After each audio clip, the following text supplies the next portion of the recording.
G'day punters and welcome to the Wild West. We're brought to you by Betfair Australia. Bet smarter, bet harder, do all the betting. Gripper, how was the races last week? Did you enjoy your day out there? Yeah, weather-wise it was good. Just pretty sure I ended up finding every second on the card, but that's all right. It was a definitely day of close but no cigar. So, yeah. But no complaints. What do you think of the feature?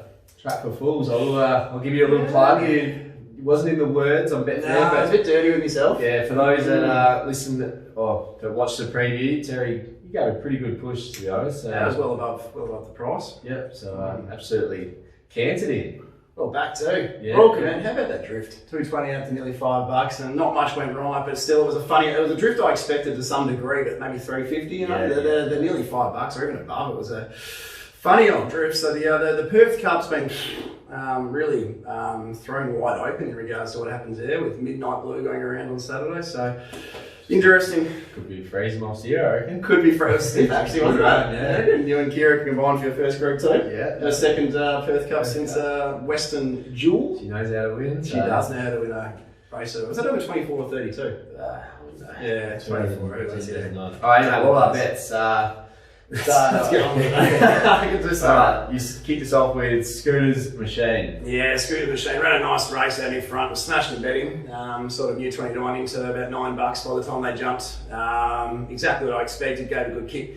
One thing I didn't expect was a maiden by the name of Alien from Mars to come down the outside and grab us. So look, each way, anyone shopped early took the $400 a place to be happy. Even late Betfair was $2.80 a place. So happy with the bet, and unfortunately we got knobbed by a maiden. Yeah, so Alien from Mars is a horse I've backed a few times. Oh, me too. Promises a lot and hasn't really delivered until you put it into a Saturday race and gets the job done at about 50 to 1. So.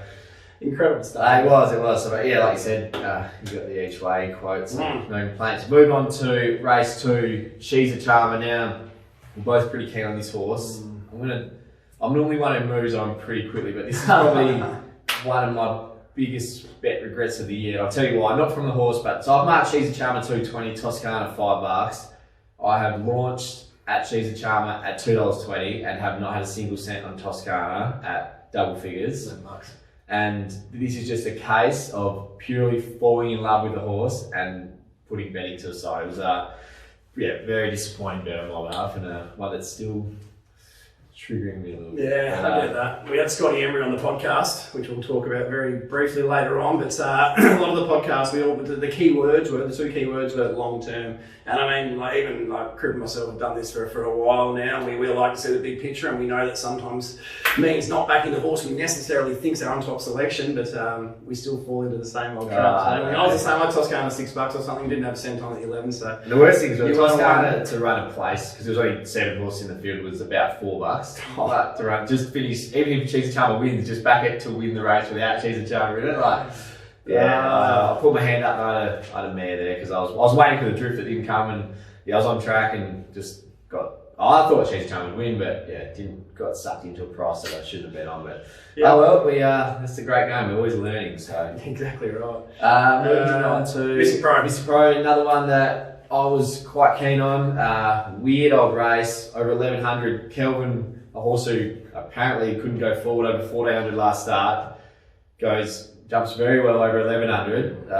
Very dicey in my opinion. But took Missing Pro on, and then it was just probably 3 kilo claimers getting it wrong. They went too hard, and she tried to slow down, and it almost looked like she was trying to have a mid-race breather in the straight. Like she was going, and then every horse was on top of her, and it probably didn't matter. She got beat 5 lengths, but very weird form reference because horses like Resort Man was in that race, and we'll probably get to him later, but he was an inferior run to a horse like Diablo, which just does not make sense at all. So with that stop-start nature of the race, I'm pretty happy to rule a line through anyone who underperformed in that. 100%. Kelvin beating 10, Missing Pro beating 5. Forgive Missing Pro, especially if we go to a country track. Nice claim, leader bias day. It's a horse that'll win plenty more this prep, I think. So just forgive the run. Yep.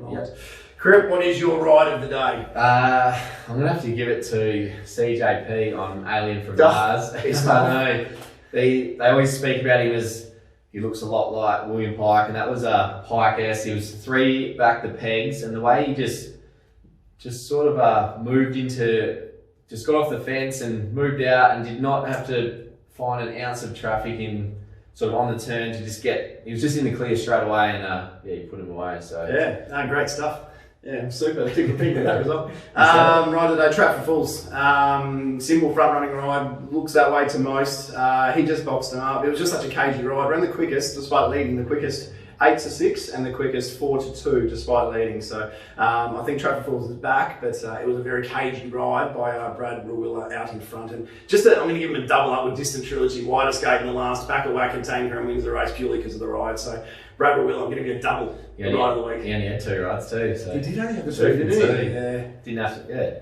Probably didn't even get to the race till 3 o'clock, so good afternoon for Brad. But, you're going all right following Brad Rawiller, I reckon, in Perth at the moment. We'll have to get some stats for next week. He mentioned, apparently he hasn't had a favourite since he's been here as well, so yeah, right. Riding plenty of winners for that. So, but as you'd expect, he's won 25 Group 1s, so he's got the runs on the board. My horse to follow is Fire Sale from the Brett Pope Yard. So really like the trial, and then it's a horse who can sort of sit on speed, drew wide, jumped really well, restrained, flew home. Probably, want to follow next start. The only query is the Pope Yard seems to have a virus going through it at the moment, so a little bit of trepidation there. But the virus, I've heard that. There wasn't the virus in January or February as well. He's had 2 in a year. They might have an annual virus, so yeah, beware. Did go super. Nerf Boss for me in the same Trap for Fools race, held up, never had much luck. With so much doubt around a lot of horses going towards the Perth Cup.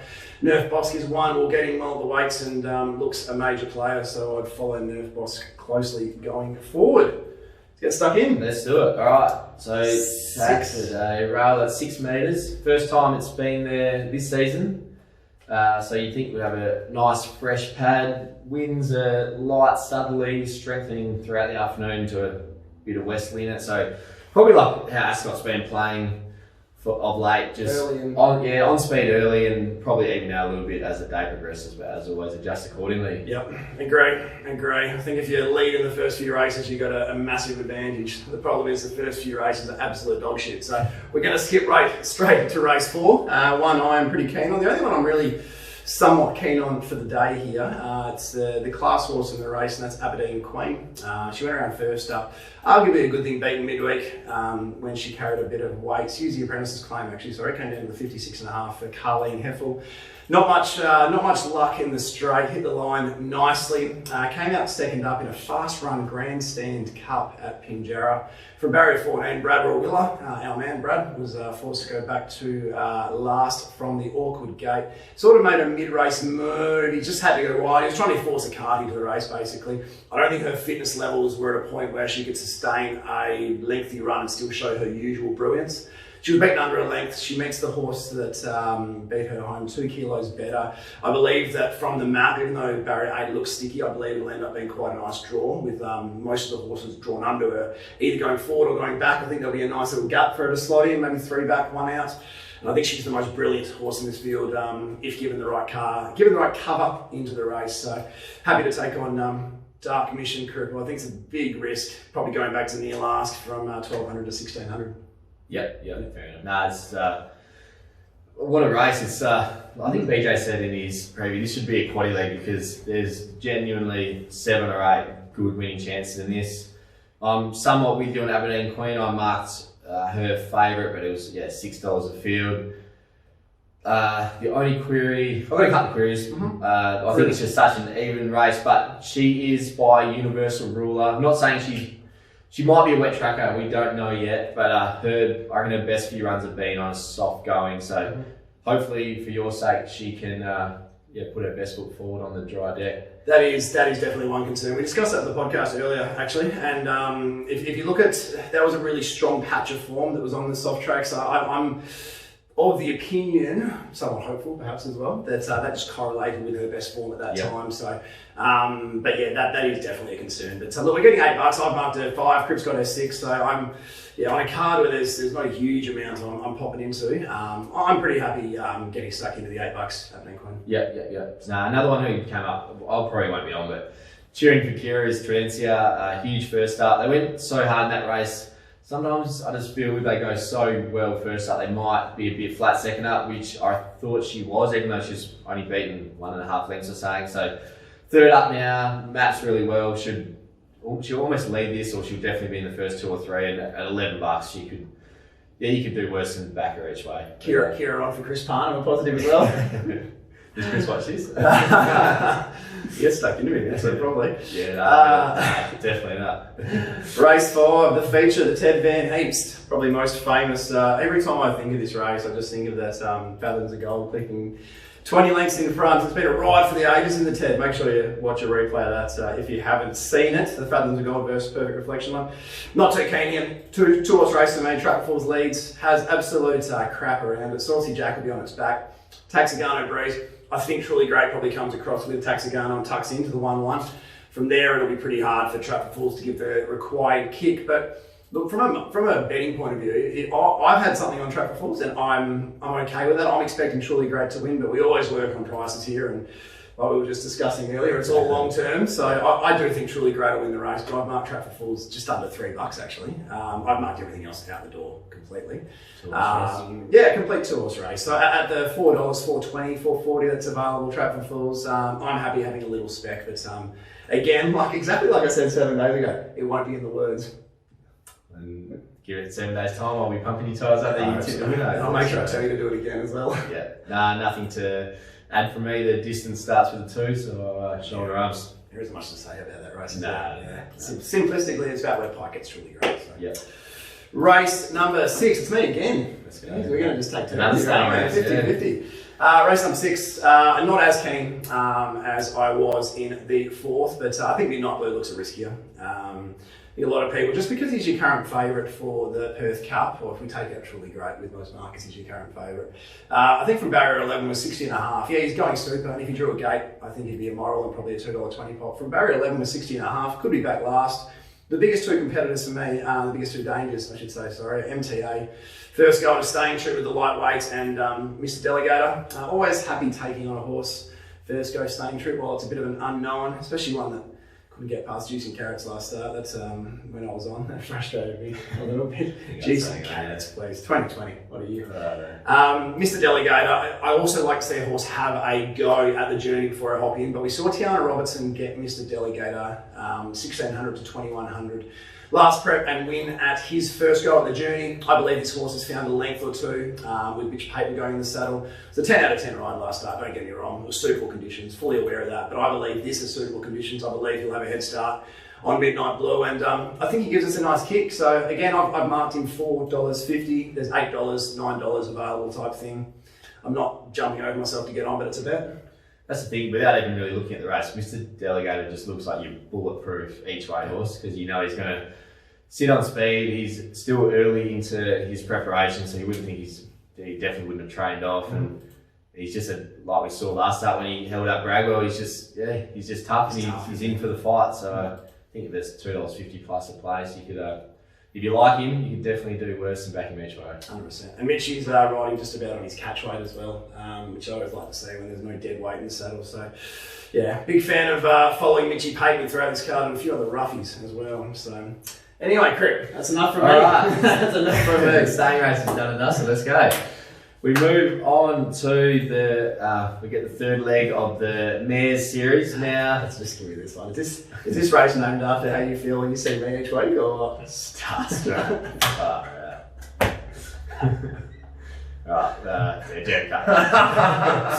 Alright, I'm actually surprised. I'm heavily in the corner of Dance Music, mainly due to the fact under these set weights and penalties, she's an absolute weighted special. So she's a 99 raider.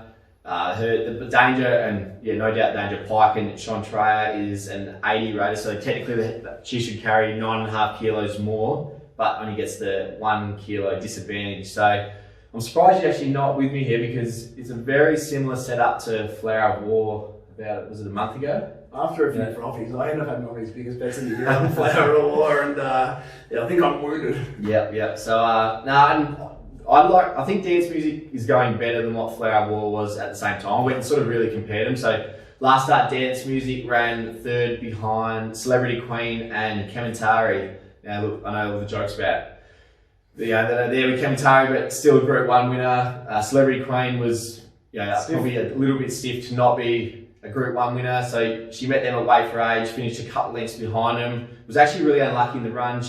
There was a half a gap there, and she just had to really bullock her way through, but I reckon it definitely costed her half a length or a length. So that form's really good. As I said, gets back down into the mares series, pretty much level weights. Her knockers will say she's a slight query at the mile. She's had 2 goes. She won one at Northern, was really suited by the track, but actually does a pretty strongly run race. This will not be a strong run race, and the map is the other key. I think she'll almost lead this. I was going to say to you, do you think she leads? Yeah, I think she leads. Yeah. So. You'd be happy with that? Yeah, definitely. Yeah. Do you think Pike kicks up from 1 with Sean Schroeder to try and grab the back of Dance Music? Oh, you'd think he'd be trying to do that, but whether he can or not. I'm still not. I'm nervous about Pike because the way Lindsay Smith talks about this horse, you know she's really good, and she only tasted defeat for the first time in her career last start. So yeah, she could be. Yeah, if she's as good as what Lindsay thinks, then she'll probably be winning this race. But I still think we'll see the best of her at 1800 metres plus. So she's all the best ratings at the 22 or 2022. So. Yeah, look, I'm on the class horse under set weights and penalties, who's got to get a soft map in front, and it's a pretty simple bet for me. Sean Schroeder for me. Sean Schroeder for me. Not overly confident. Marked her at 270, but I think if they sprint together, a bit fresher in her campaign. But one thing I've noticed in 2020, every time I've gone head to head with Crip, I've tended to come out the wrong side of it. So I'm not going to be hopping into passionately here. I'm expecting to bring improvement from Festival Miss as well. Current price is crap. I think we'll see 35 plus late on the exchange. Forget the last run. I reckon we'll see improvement with Mitch Paper going on. Yeah, nice. I didn't see that coming, did you? No. Now, price wise, I marked Dance Music 290. Probably after speaking to a few good judges over the last couple of days, it's currently 330. I feel like we might see better than that on the day. So yeah, maybe just keep the powder dry. And like you made a good point off there before, you go, at worst, you can't imagine her starting less than sort of 270, 280, but you might see $4 late. So that risk reward, I'll hold off for now and see what Betfair gives us 5 minutes before the jump, I guess. I've got her at 440. Yeah, right. Yeah, that's probably a bit sloppy though. That's probably a bit sloppy. It's late in the night, and that's taking percentage. And I just saw Pike from barrier 1 on a horse that was a bit stiff last start. I thought, right, form done. Yeah, we're all over. Race 9, Crip. Pikey says thanks, WA. Great initiative from William Pike. He's sponsoring the last, going to be doing selfies and autographs and whatnot while wearing the silks of Dig Deep. Isn't that something, eh? Isn't that something? Racing's are always about stories. Love a good story. And for you anyway, this seems like one might be coming to fruition. Yes, it certainly might. But are you tipping?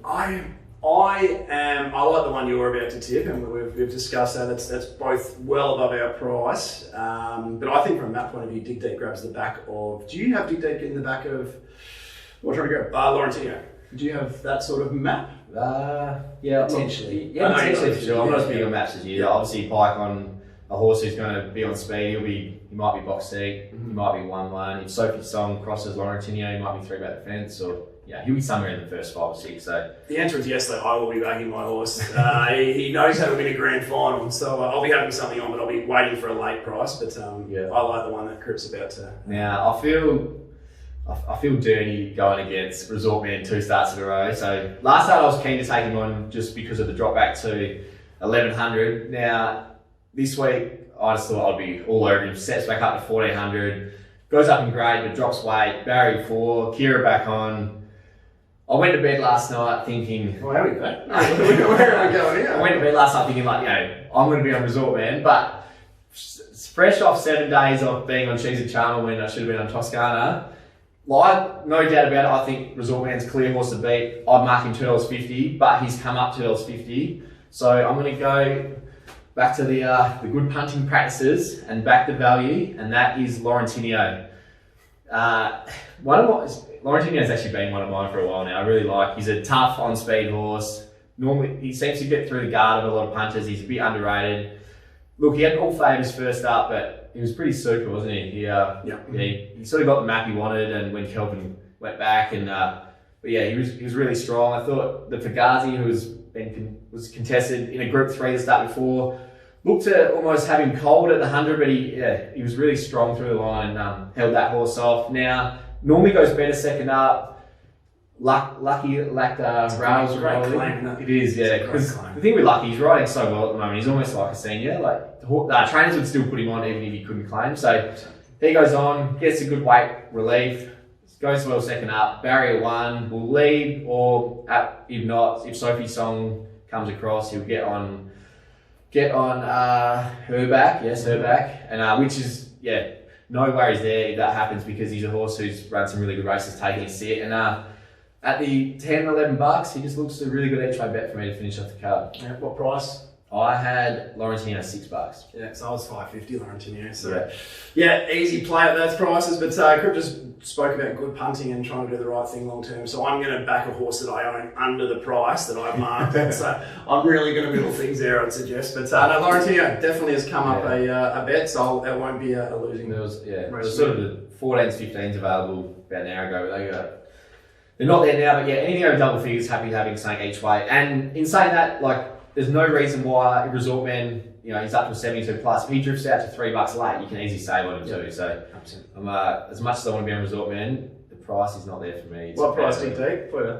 Dig deep $10. Dig deep $10. Yeah. All right. Got him 7. Maybe a little bit biased. I probably should have added on a length of bike. He would have been around that $7 mark. But got your favourite now. But your allegiances lie with Dig Deep, and my heart lies with Resort Man. It does. And my head will be Laurentino. Yeah. So. All right, let's wind it up. Best of the day. Dance music.